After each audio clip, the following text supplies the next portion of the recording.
Good evening. This is the Wendell Elamine James Show.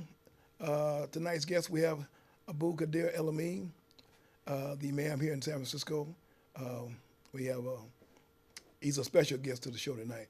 We want to bring him on and ask a few questions about the community here in San Francisco and the returnees from prison, long periods of time and short periods of time as well. We want him to speak on the participation that they bring to the community here in San Francisco. Welcome to the show. Thank you. Thank you. It's a pleasure to be here with you. Yes.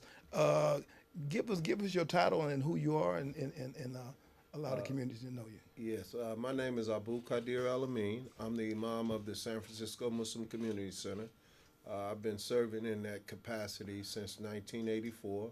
For a long period of time, the San Francisco Muslim Community Center was located in the Western Addition or the Fillmore District at 850 Divisadero Street. Okay. Because of our strong interest in assisting individuals coming out of jails and prisons, we used to say that 850 Divisadero Street was the alternative to 850 Bryant Street.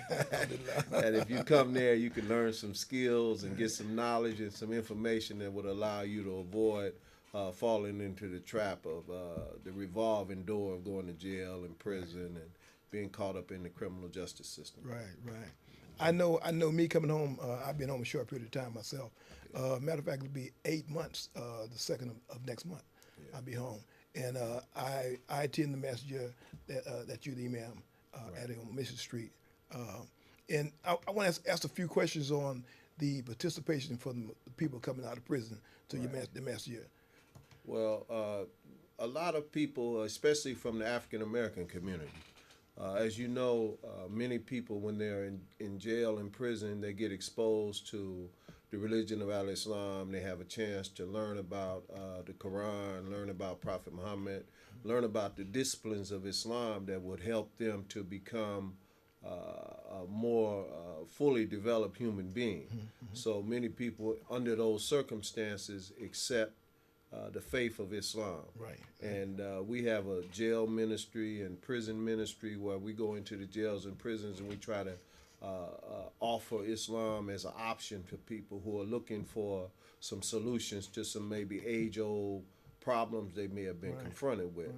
So we welcome individuals to come back to the community, to get involved with the Muslim community, to involve themselves, their families, their children, and we try to address the whole needs of the human being. Right, exactly. And many people come back and they become assets to the community, like you're doing. Right. They come back, they've had a lot of time to work on themselves, so they're capable of bringing some strengths to the community, bringing their skills, bringing their aspirations, their hopes, and their energy to making our community a better place. Right, right.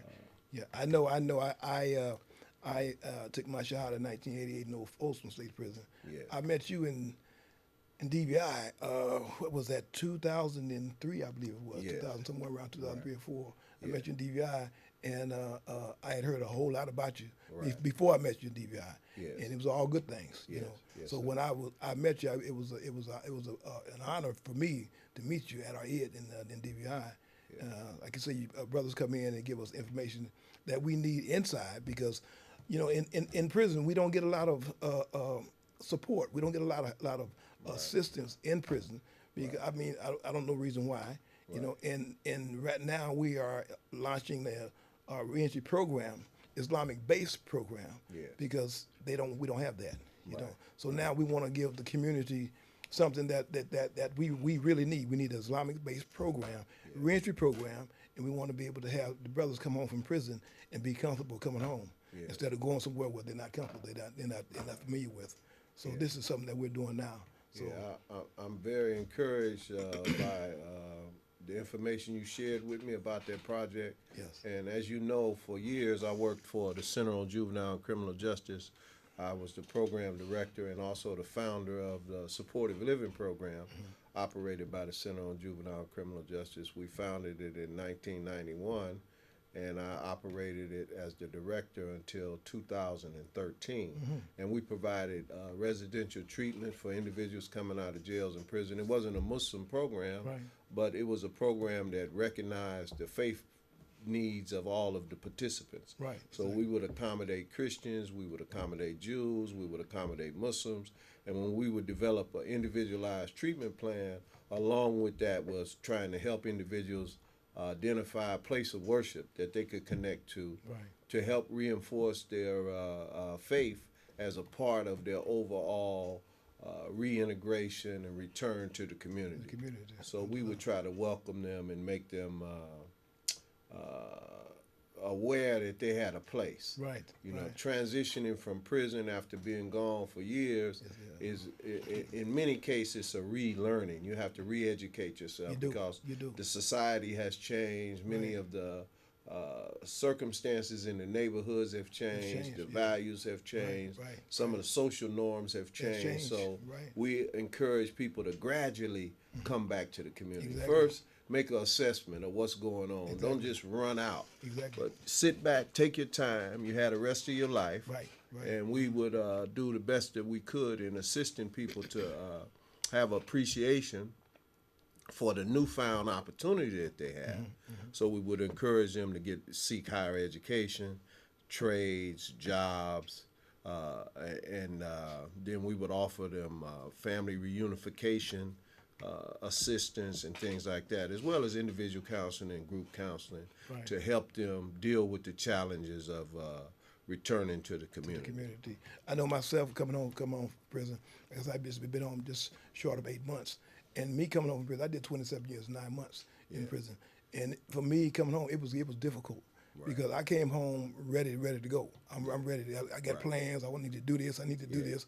And I had a lot of things that I needed to address, and I wasn't ready for it. You know, I came home. I left when I left San Francisco. My mother was a young, vibrant woman. You know, she did some. You know, she raised six boys to be grown men. You know, and I come home now. My mother's 90 years old, early stage of Alzheimer's. You know, dementia. She's had three strokes in the last 5 years, and they say that she's transitioning now. You know, I don't accept that. But anyway, I allow the judge of that. But now I'm home taking care of my mother, doing the best I can for her, trying to have a career for myself. You know, but I had to go through a transition coming home because I didn't even know how to ride a bus. You know, I didn't know how to go down to the DVI, to the Department of Motor Vehicle to get a driver's license. I didn't know how to do none of that. You know, so a lot of things have changed, and that's why having somebody that can help mentor you, someone you can link with in the community to help guide you through that process, someone that can offer you some direction. And somebody that you can just have a phone number to have somebody to call. You know, at the San Francisco Muslim Community Center, one of the services that we offer, we call it Milati Islami, which is an Islamic approach to the 12 steps.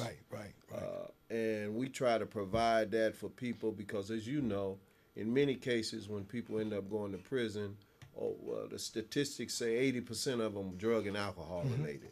So many people have those past behaviors that if they haven't actually been addressed, they may be dormant. They may be dormant. So when you come back into the community, there are things that can trigger those dormant desires and cause a person to get off track. So, you know, in many cases when people go to family gatherings, if the family is not all Muslim, they may be drinking at the Thanksgiving. They may be smoking weed. They may be doing all of these things that you may not think of temptation for you until you're in that environment. But once you're in that environment, then you got some other issues that you have to address. You have to address and deal with. So we encourage people to be careful, set real clear boundaries for themselves. And be aware of their limitations. And then, as I said, in terms of not being in a hurry, you know, considering that your mother and the circumstance that she's dealing with, part of the mercy is that you're here now to be there for her. And to be a support. And you know, God is the only thing that is eternal. All of the rest of us, we have a entry date and we have an exit date. We don't know what it is. We can't advance it, and we can't delay it. That's all within God's purview. So you know, it's just a blessing that you know, people who have, like yourself, who have done long periods of time incarceration, and many times they've done so much preparation for coming home. Yes. When they come home, Yes. they're really going to be assets to the community. Yes. Yes. So we really welcome the lifers. Many of them are coming home now. We had a gathering this past Sunday in Oakland, where there were about 80 individuals that were in the room, and they took a tally of the years that they did inside behind the walls, and they added them up, and it came out to be 1,005 years. And then an individual showed up late that would have took it up to 1,040 years. Is that right? So when you think about that in terms of experience, in terms of wisdom that's been acquired, that's something that can be turned into an asset for the community. Yes. Because in many cases, our young people, they're falling victim to things that their elders could offer them some guidance about, because they've already been down that road. They can tell them where the potholes are. They can tell them where the bridge is out. They can share that kind of information so that they don't have to end up in that situation. Exactly. And this is what the lifers that's coming home now. We have a duty now. We have a duty to give back to our communities. A lot of us are at fault at some of the things that the youngsters are doing because we were bad examples. Certainly. I was a bad example. I know I was. So my duty now is to come home and to do a rotation on the bad and turn it into the good. The bad scale is over with. The good scale has to come up now. So my duty now is to come home and serve my family first, my nieces, my nephews, and then reach out to the community, because that's what has to be done. You know, inshallah, that's what I'm doing. Yeah, I think the issues that we are confronted with today, as adults and as parents, and as individuals that may have what they call a checkered past. You know, we learn from those mistakes, share those with the present generation, so that we can, for lack of a better term, inoculate them, so that they don't fall victim to the same disease behavior that affected us. Exactly. And we need to do that in a very strategic way. We need to be organized. We need to take it serious. We need to get our cultural artists involved.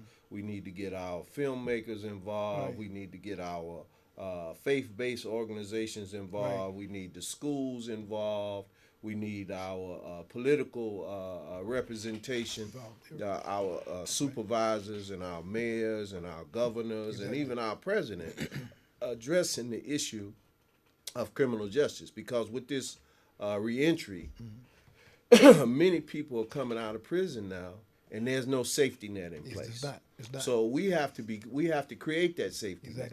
So it's like on the job training. We have to learn how to build the net while people are coming into the net. We have to make sure that it's strong enough to hold them, to support them, and also not become a liability.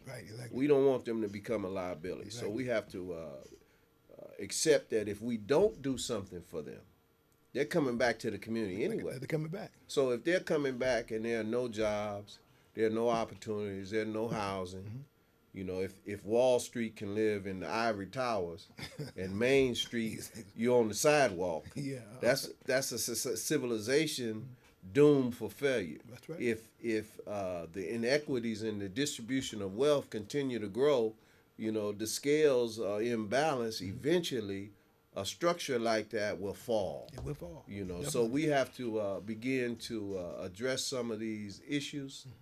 And in many cases, people they didn't see the path to education. They didn't see the path to jobs and trades and opening up businesses.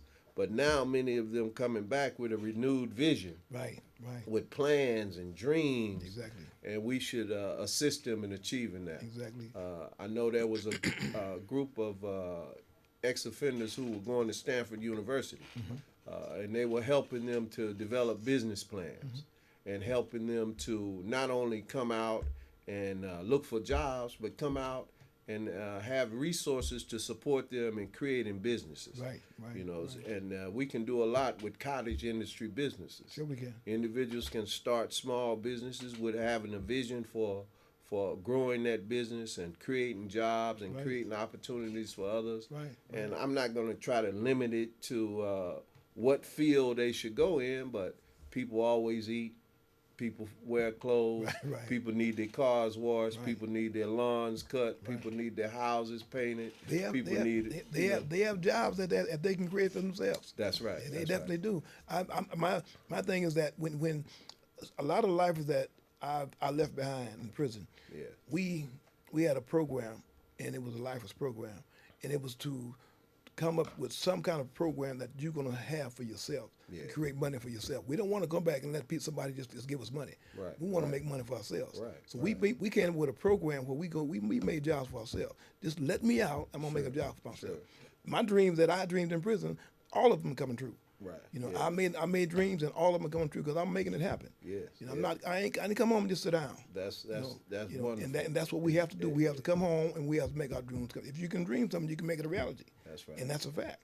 Yeah, You know, that's that's the spirit of our generation. Mm-hmm. I may be I'm not sure who's oldest, you or me, but when I say our generation, there were certain values that's right, right, that were placed in us, deposited in our spirit, right. in our mind, and in our morals by our parents, by our parents. grandparents, Exactly. by our extended family, Exactly. to be productive members of society, Exactly. to be a credit to our group. To our group, that's right. You know, that's right. and I don't want to say race because it's too much emphasis on black, white, Right. you know, but we still have a burden as African Americans that we have to distinguish ourselves and make ourselves more credible, and we have to fight against those influences in the society that are designed to keep us in the image of less than Exactly. and as a threat to the status quo and all of those kind of stereotypes that are out there. You know, the idea of this dangerous black man. He's been to prison. Yeah. He's angry. Yeah, I don't want him next to me. Yeah. I don't want to work next to him. What if he gets upset? All of these kind of fears Exactly. that Exactly. people have Exactly. have to be I'll say put to sleep. We have to be put to sleep, and that's what something that we have to do. This is why this show exists. We want society to know that we went to prison for whatever crime we went to prison for. Yeah. We went temporarily insane. Yeah. Okay, but we went to prison and we rehabilitated ourselves. Yeah. They got people in society went insane and never came back. Yeah. You know, Yeah. so we went in prison. We rehabilitated ourselves. I went to prison. And I got educated. I went Yeah. to school. I didn't go out on the monkey bars and swing on the monkey bars and play basketball. I went and got educated. I got a degree in business administration. I'm a certified drug counselor. I got educated. Yeah. I mean, and I'm home now because one day I knew I was going to come home, and Yeah. I couldn't come home the same way I went in. That's right. So I had to come home and be an asset to my community, and that's what it's about. Well, there are hundreds, and I will even say thousands of individuals who are doing the same thing that you did in Right. terms of how they're utilizing their time Exactly. when they're in that situation. They're learning trades, they're acquiring knowledge and Exactly. skills that are going to enable them to come back to the community Right. and help make some improvements in the Exactly. community. Exactly. And, you know, unfortunately, the African American community and the Latino community and other communities have been a victim of a strategy of exploiting the weaknesses in our community Right. and putting us in jails and prisons when if the same resources had been put into our neighborhoods Yeah, and that's for what happened. schools Yeah. and education It wouldn't happen. and training opportunity. Imagine what our society Would be could now. look like today. Yes. And so we have to begin to argue for and lobby and petition and plan and also set forces in motion for the redistribution and reallocation of where resources, our tax dollars, are being spent. Exactly. And we have to set those priorities. Right, So schools for our young men, for our young women, activities that support them so that they're not leaving school and going out and nowhere to go but hang on the corner. Right, exactly. We have to look at how we're utilizing community centers in our neighborhoods so that during the school hours When children are in school, the community centers shouldn't be open. Right. When no one's there, they should be open when the children get out of school, like they were when we were young. Exactly. You know, it wasn't a 9 to 5. People went to work when children got out of school. That's when the community centers open. That's right. And then there was a certain time when, if you were at a certain age, you had to leave the community center because it was not an age appropriate for you to be out at a certain time of night. That's right. So they put us out of the community center. You had to go home, do your homework, go home and take care of those things. You had the curfew. You had to be at home. And one of the things that we are hoping to do and planning to do at the San Francisco Muslim Community Center is we want to provide tutorial programs for young people. We've already had many youth groups utilizing our center for trainings and for developments. We've had young people showing off their arts and crafts from the Excelsior District of San Francisco. In the past, at the San Francisco Muslim Community Center, we've had photography workshops where individuals learn how to take pictures, how to use cameras, young people from ages as young as 7 all the way up to teenage. And we taught them how to take still photography, how to take photography of nature scenes, how to take pictures of landscapes and architecture, and some of them were brilliant at that. I can imagine. We want to reinstitute that. Yes. And all of this was done without resources from government agencies, without resources from grants. Right. We saw something that we wanted to do, and we fulfilled the need. That's right. It birthed out of a negative circumstance. There was a circumstance once in the Fillmore where 9 people were shot within a 2-block radius in one day. Really? 9 people in one day. And we took that negative activity, that negative event, and we said, well, let's see what can we do to help reduce this. Because they were all young people. They were all under the age of 25. Wow, is that right? But we said, well, we want to redirect their attention. So we developed a flyer, learn how to shoot pictures. And we went out into the neighborhood, and we were indirectly addressing the violence by saying there's some alternatives. Right. We got to redirect our young people's attention into some positive activities that can turn into careers. Right, exactly. And out of that, it may be the next Spike Lee. Exactly. It might be the next Gordon Parks. Exactly. Gordon Parks was a phenomenal photographer who took pictures of the Harlem Renaissance, and he worked for National Geographic. He produced some of the first black documentaries that were not exploitation film. He has a great history. Yes. But we need other individuals like that who will arise from our community to make a contribution. Wow. And we're looking forward to making San Francisco Harlem West. Yeah, we can do it. Yeah. We can do it. It can definitely be done. It can definitely be done. You know, we have that saying that it takes a village to raise a family. Yeah. In the time that I came up, it took a village. Because my grandmother, my grandfather, and relatives on down raised us. Yeah. You know, if we every week we would be at somebody's house eating. At family. Sure. You know, so we didn't come up in a spot to where we had to leave out our community to go elsewhere and do it. We did it in the communities. Yeah. We had black stores and things in our community. Well, we need to revitalize those interests. Exactly. You know, we can have little neighborhood stores. It doesn't have to compete with the Walmarts and the Targets of the world. Exactly. We can have our little small stores, neighborhood stores. Yeah. We should support them. And we have to revive the extended family concept, where we see ourselves as brothers and sisters. Not only brothers and sisters limited to the African American community, though that's very important. I'm not getting away from that at all. Right. But we also have to see the rest of the society as our extended family. Exactly. So and develop those values where we value and appreciate all the members of society. And we know that it starts first with ourselves. We have to first know our own value, respect our value, and then we come out into the world and we make our contribution into this great pluralistic, diverse society that we live in called America. America, that's right. And we all have a place where we add value. That's right. The African American community, you know, we have a place where we add value to whatever we do. That's right. That's right. for the young people, you know, we bring a little swag to it. Right.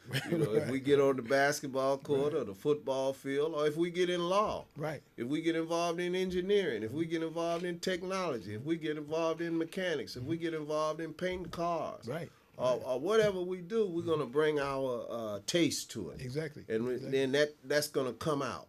Exactly. And usually when it comes out and it's extraordinary. Yes. Yes. For example, Marvin Gaye, when he sang the national anthem at one of the Lakers games, I remember that. it was not just Yeah. him singing, replicating what he heard somebody else do. Right. He Right. put himself, He put himself into into it. it. And when he put himself into it, all of us appreciate it. Exactly. So that's what we have to encourage our young people to do. Right. Put yourself Put yourself into into whatever it. you're doing, but make sure what you're doing is good. Right. Make sure whatever you're doing, your mother will be proud of Exactly. you, your father will be Exactly. proud of you, your Exactly. uncle will be Right. proud of Right. your children will be proud of you. Right. So we want to come back to this position of striving for excellence in everything that we do. We want excellence in our conduct. We want excellence in our dress. We want excellence in our speech. We want excellence in our appearance. Exactly. And I think that flavor will help us be more successful in the future. Right. Exactly. And Exactly. jail and prison is a trap. It's a trap. It's definitely a trap. But that's the downside.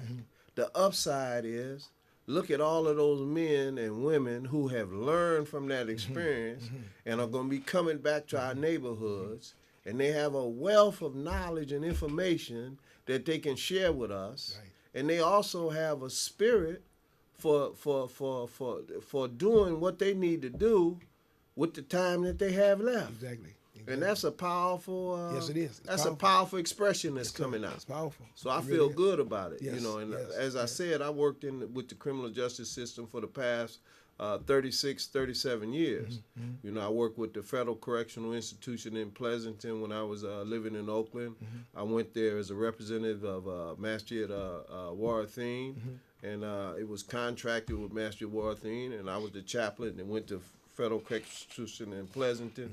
Also, I visited the prisons all up and down the state of California, Right. sharing my particular circumstance with others, saying, "Hey, if you can overcome this, it's a beautiful world That's out right. there. Beautiful We're waiting world. for you. That's we right. need you. Beautiful world. We're looking forward to you coming out here and joining in Yes. in the work of improving our communities, making our society better." Yes, yes, yes, yes. Well, I'm a witness to that. It's a beautiful world out here. I talk to brothers on a regular that call me from inside, and I give them the story about at one time they said the world was flat, but they lied. It's round. You can start at one end, and you can go around the whole world and come back to that same place that you started. You know, so you can do anything you want to do. We got a black president, so there ain't nothing that you can't do in this country. You know, you got freedom of speech. You can do anything you want to do and say. You know, but my thing is that do what you want to do, enjoy life to the fullest, but don't hurt nobody doing it. You know, life is too short. You got so many inhales, so many exhales. It's over with. You know, so enjoy life. I come home with a purpose. My purpose is to give back to society and make a wrong right, and that's what I'm gonna do for the rest of my life. I'm service in my community for the rest of my life. So this evening we wanna thank Kadir El-Abin for being on our show this evening. Thank you for allowing me to be Yes, yes, and for me it's an honor. You know, It's an so honor for me we as well. wanna give the community this show tonight, and every Saturday night at 7:00 you can see this show. If you miss it on Saturday night, you can see it at 1:30 on Mondays. So tune in next week, and we're gonna try to do what we do. Okay, so have a good weekend. Thank you and good night.